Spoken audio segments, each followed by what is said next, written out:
First junction நேயர்களுக்கு வாழ்த்துக்கள். திமுக இன்னைக்கு ஒரு அறிக்கையை வெளியிட்டிருக்காங்க. அந்த அறிக்கையை பார்த்தோன்னா காங்கிரஸ் அலறிட்டாங்க. இப்படி திடீர்னு புசுக்குன்னு சொல்லுவாங்க, நம்ம எதிர்பார்க்கலைன்னு சொல்லி அவங்கெல்லாம் திணறிக்கிட்டு இருக்காங்க அப்படின்னு ஒரு செய்தி வந்திருக்குது.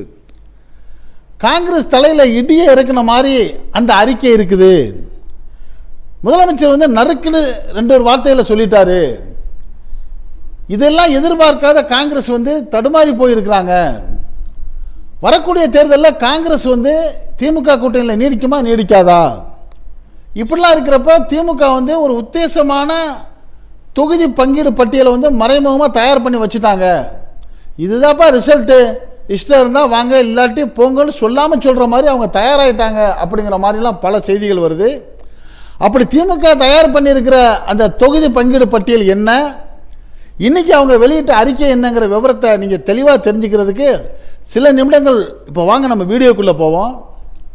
சமீபத்தில் நேற்று ஒரு பேட்டி அளித்த காங்கிரஸுடைய மாநில தலைவர் செல்வ பிறந்தகை அவர்களும் அவரோடு இருந்த தேசிய பொறுப்பாளர்களும் என்ன சொன்னாங்க, நாங்கள் வந்து திமுக கூட்டணி தொகுதி பங்கீடு பற்றி பேசுகிறதுக்கு போய் முறையிட்டோம். நாங்கள் முறையிட்டு 90 நாளாகிடுச்சு. 90 நாளாக இன்னும் எங்களை காக்க வச்சுக்கிட்டு இருக்காங்க. இன்னும் அவங்க தரப்பில் வந்து குழு போடலை. எங்களுக்கு ரொம்ப வருத்தமாக இருக்குது, வேதனையாக இருக்குது அப்படிங்கிற மாதிரி ஒரு ப்ரெஸ் கொடுத்தாங்க.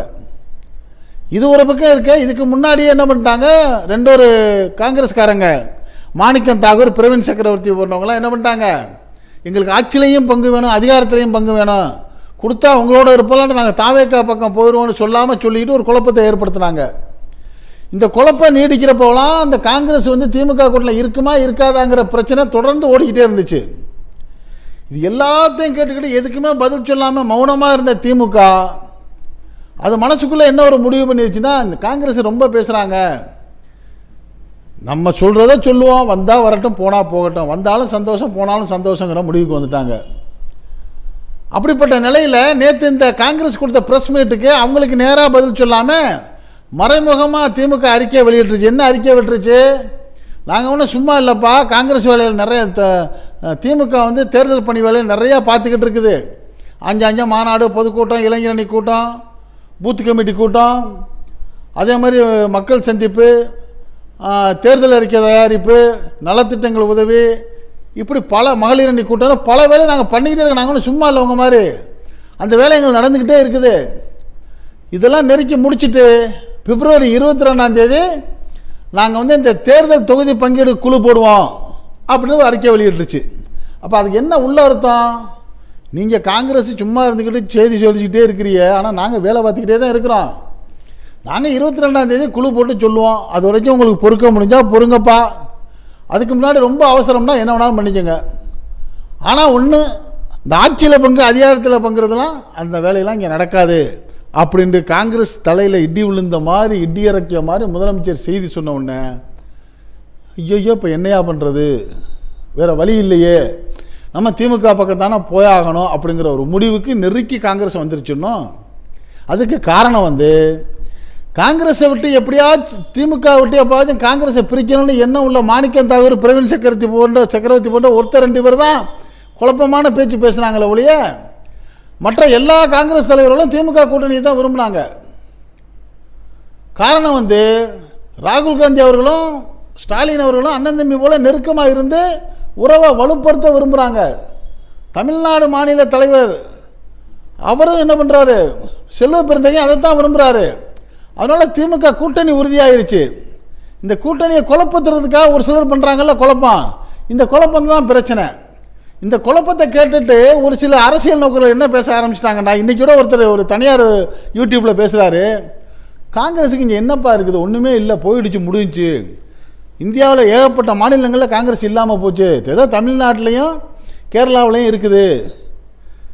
அதுக்கு காரணம் வந்து தமிழ்நாட்டில் திமுக கூட்டணியில் இருக்கிறதுனால. தமிழ்நாட்டில் காங்கிரஸுக்கு என்ன ஓட்டு இருக்குது, ஒரு சட்டமன்ற தொகுதிக்கு 500 பேர் கூட இருக்காதுங்கிறாரு. பாருங்கள் அவர் எந்த அளவுக்கு குறைச்சி மதிப்பு போடுறாரு. அவர் என்ன சொல்கிறாரு, ஒரு சட்டமன்றத்துனா 2 லட்சம் to 2.5 லட்சம் ஓட்டு இருக்கும்ல, இந்த 2.5 லட்சம் ஓட்டில் காங்கிரஸ் ஓட்டுன்னு எடுத்துக்கிட்டால் 500 தேர்றதே அதிகம்ங்க.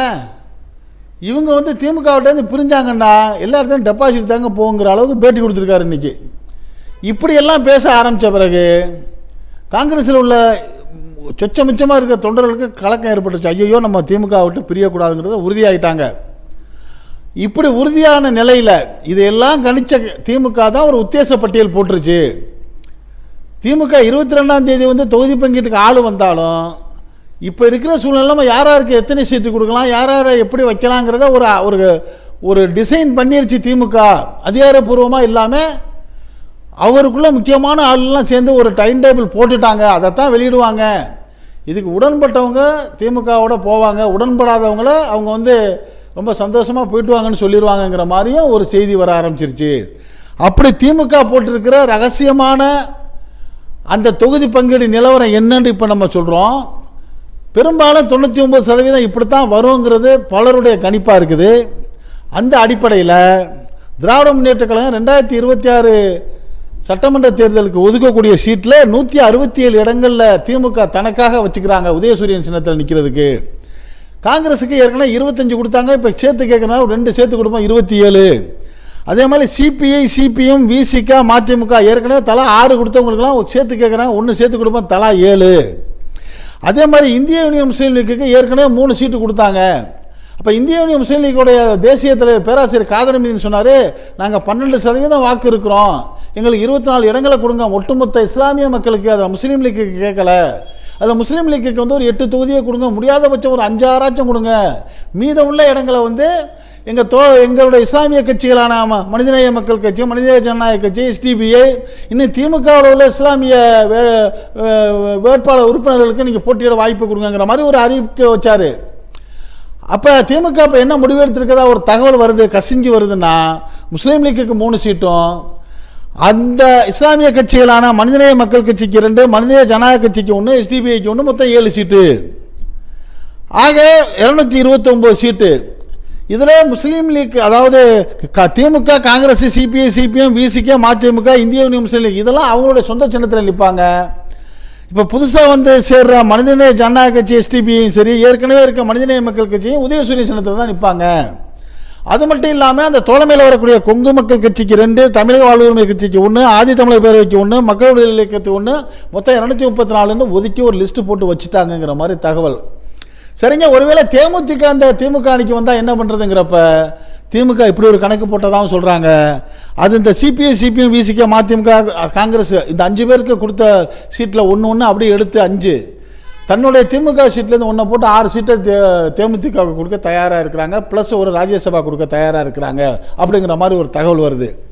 இதையெல்லாம் ஏற்றுக்கிட்டு காங்கிரஸ் சந்தோஷமான முறையில் வந்தால் 200 இல்லைங்க 220 இடங்களில் இந்த திமுக கூட்டணி வெற்றி பெற்றுரும்.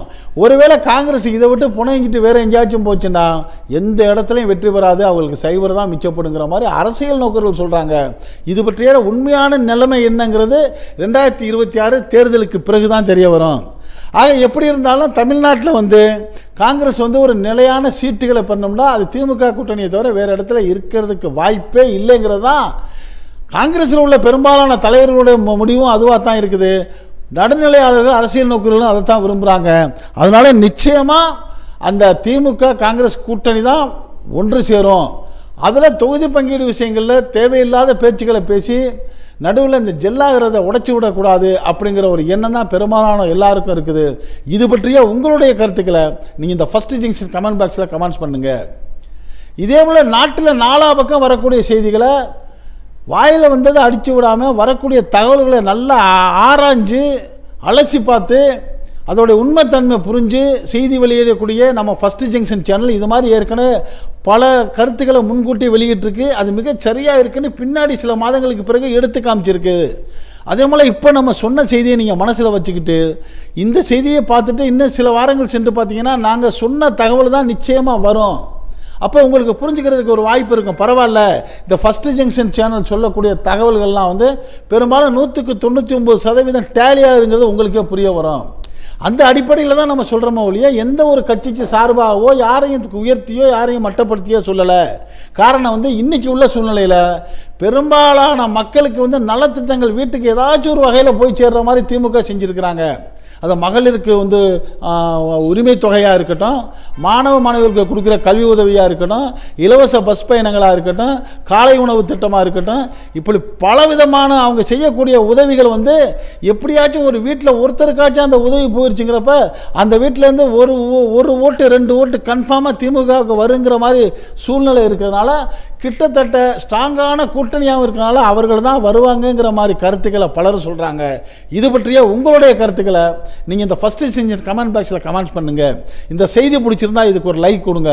இதே போன்ற அரசியல் செய்திகள் நாட்டில் 4 பக்கம் நடக்கக்கூடியதை உள்ளது உள்ளபடி உங்கள் வீட்டுக்குள்ளே 4 சுவர்களுக்குள்ளே கொண்டு வந்து சேர்க்கக்கூடிய நம்ம ஃபஸ்ட்டு ஜங்ஷன் சேனலுக்கு இதுவரை சப்ஸ்கிரைப் பண்ணாதவங்க சப்ஸ்கிரைப் பண்ணுங்கள். மறக்காமல் பக்கத்தில் இருக்க பெல் ஐக்கானை கிளிக் பண்ணுங்கள். அப்போ தான் நம்ம போடக்கூடிய ஒவ்வொரு செய்தியும் நோட்டிஃபிகேஷன் காட்டும்.